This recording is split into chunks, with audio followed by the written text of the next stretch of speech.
పేరు సాహితి. నేను ఎన్టీఆర్ డిస్ట్రిక్ట్ నుంచి వచ్చాను. ఇవాళ నా టాపిక్ నమస్కారం. నమస్కారం అనేది గౌరవం, అనుకువ మరియు అవతల వ్యక్తిలోని దైవత్వాన్ని గుర్తించే ఒక ఆధ్యాత్మిక పద్ధతి. 5 పంచేంద్రియాలు, 5 జ్ఞానేంద్రియాలు భగవంతుడికి అర్పించాలి. నమస్కారం చేసేటప్పుడు 2 చేతుల్లోని శక్తి కేంద్రాలు ఉత్తేజితమై ఎదుటివారు ఎక్కువ కాలం గుర్తుంటారు. నమస్కారం వలన ఒకరి నుండి ఒకరికి క్రిములు అంటే అవకాశం లేదు. నమస్కారంలో కూడా చాలా టైప్స్ ఉంది. ఇది శాస్త్రాంగ నమస్కారం అంటే ఓన్లీ అబ్బాయిలు మాత్రమే చేస్తారు.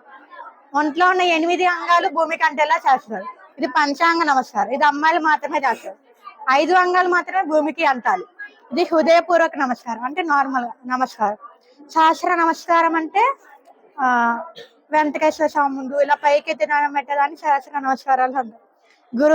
గురు ప్రణామం అంటే గురువుల ముందు ఎలా నమస్కారం చేస్తారు అనేది గురు ప్రణామం. ఈ సూర్య నమస్కారాలు ఈ 12 ఉంటాయి. సాయిరామ్.